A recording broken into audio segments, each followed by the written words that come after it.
Lollipop by Lil Wayne. I lick you like a lollipop. And like at the time, I never thought about what we were licking. Like,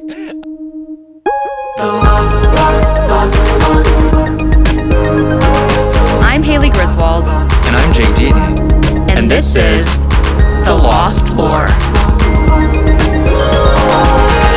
You never told me that.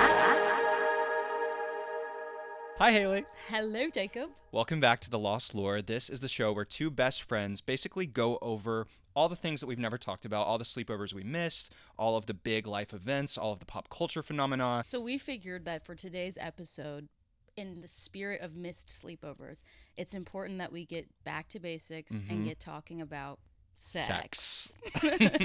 Specifically, like the birds and the bees, how you found out about sex. Because we're both Southern people. We both had really sheltered childhoods, but we have very different experiences. And I don't actually know anything about kind of how you, like, I know how you are now, but I don't know how this developed. So do you care to share with me how you found out the facts of life? So my parents vacillated from this like very, very sheltering, like you can't listen to a swear word in a song, to being like weirdly frank about some other aspects of life. Like I remember when I was probably like 5 or 6, I asked them where babies came from, which I think is like a normal, I would say that's developmentally appropriate of like, Sure. And my parents literally, they're both librarians, and they brought home a video from the library about pregnancy. And so, I feel like that's pretty responsible for two evangelical Christian parents. And Sure. The video went through the 9 months of pregnancy. It showed like clips of a fetus developing and like, talking about, this is when it gets fingernails. And it wasn't a Christian propaganda video. It was like very scientific. It wasn't like anti-choice. But at the end of the video, it's following a person. It's following like a woman who's pregnant. At the end of the video, she gave birth and they filmed it. Like spread eagle, like child crowning. You're how old? I'm like 5 or 6. Watching this? Watching a woman give birth with my parents and my brother, like all of us just watching. And I remember This was like your America's Funniest Home Videos. They Let's should've- all sit down and we're going to watch a baby be born. the miracle of laugh. A miracle. But I remember just asking, why is there hair? And my mom, she was like, that's the baby, sweetie. And I was like, I see the baby. I see the head, but what the other? The hair around the baby. And then that was a step too far for them. Like when I grew a pube, that was a complete surprise. They were like, we don't know. We don't know what's going on there. So I was really sheltered and like did not want to know anything about sex. Like it just felt like, even I think we talked about this once, that the show Sex and the City, I couldn't even like, I was so scandalized. When you're a kid and words with X are so rare, and then sex is such a big one, like it just feels so foreign. Sex.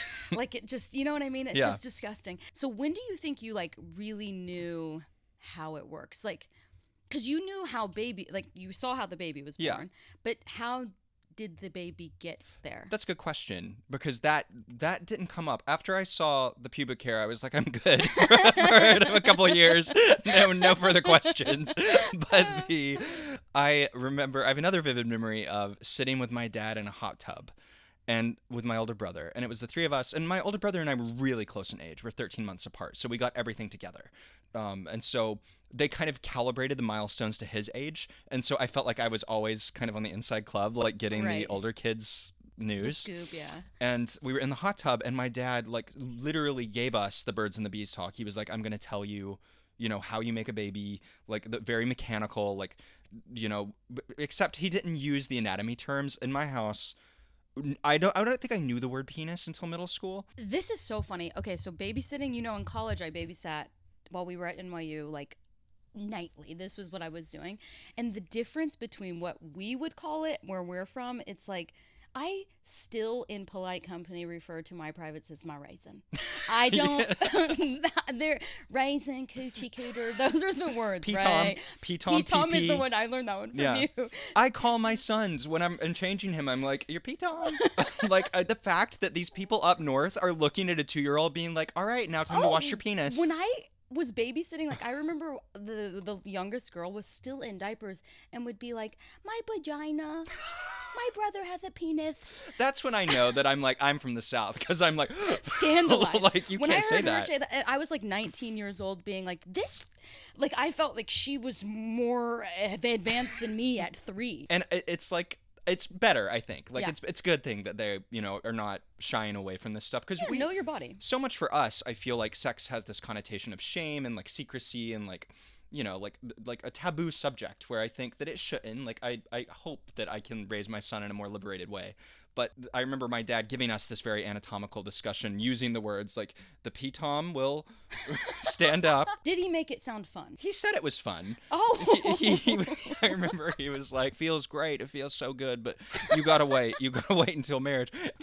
And I was like, do you? Because he literally would be like, it's the best feeling. It was such an interesting juxtaposition of like my parents' religious background versus how they kind of addressed it with us, which I really give Right. them a lot of credit Yeah, for me too. being really upfront with us. It kind of reminds me, how like some Christians are really into Halloween? Yeah. Like, I feel like there are these things that you're not supposed to be into as a Christian, and they kind of find ways around it. Like when you Yeah. get those youth pastors who are like, it's a sin to have sex before marriage. If you're married, fuck her from behind. Like, if you're married, get freaky. All bets are off. Let me tell you a thing or two about fucking when you're married. And it's so funny, and like they're talking like 9-year-olds. He's like, my wife every night, boom, boom, boom, like, and it's just, What and I'm like, church were aren't you we at? supposed? It's like, to my parents' credit, they were really good. This is the church you're going to? Oh, wow. But what about you? When did you learn like the anatomy? It was 6th grade. We had science class, and I just remember reading the word sperm and kind of like sex. I got a chill. I was like, this seems like a word that my mom wouldn't want me to read. So the first thing I did, I brought it to my mom. She cried. She was hysterical. Mind you, I'd gotten my period a year before, and she was like, oh, you can have a baby. And that was it. No other information. Of Like, how I didn't know why you're I was walking getting my through period. life being like, any moment. Actually, what happened was I got my period in 5th grade, very young, and then for 9 months, nothing happened. And You were so like, for 9 months, I was I'm a like, mother. I kind of knew I was like a big deal, probably. I didn't know the Jesus thing was happening to me. Like, it really did sort of feel like immaculate conception. What, Is that what it's called? did you ever think like kissing or something? Like, I remember when I was really young, I was like, oh, that's how it happens. Like, Oh, yeah. I was like, I'm going to be Kate +8. I'm going to be pregnant as fuck. I cannot kiss. I can't kiss. I'll be so pregnant. So, yeah, I definitely had the panic about that, too. Yeah. it's so And then- funny. No, Oh, go go on. ahead. So it was science class where I really learned about it. And even then, it was not even what your dad said. It was very like the opposite. It was anatomical, these words being used. That basically mean nothing. That to a mean child. nothing. You're Like, okay. what does sperm and egg mean Yeah. to me? It means nothing. I'm impressed that you did at least have like anatomical sex ed in Florida public schools. Like, Yeah, that's true. I didn't really have formal sex ed. We did have the section in the science book, I think in 6th or 7th grade, where it kind of talks about your body parts. Mm-hmm. And I remember I had a really strict science teacher that year. He was like this burly, manly guy. And I think he coached football too. But he was a real hard ass. And he was like, we're going to read these paragraphs out loud and no one's going to laugh. No one's going to laugh. And if you laugh, you're going to get in-school suspension. And so we're all nervous, like kind of on the edge of our seats. And like, this is, it's sex. It's like a really taboo topic, especially in this like really religious town. Yeah. And there was this kid in my class, bless his heart. I won't repeat his name, but he talk about sheltered. Like, this would be someone who's one of those people who's like, time to kiss on our wedding day. Oh, We wow. we left room for Jesus. He was really sheltered. And we did all popcorn reading, the section on sex. And I remember so vividly, he got such a juicy paragraph, but he never heard any of the words before. And so he was reading about like genitals, and it was a paragraph about STIs. He was like, and then your genitals will develop warts when you have gonorrhea.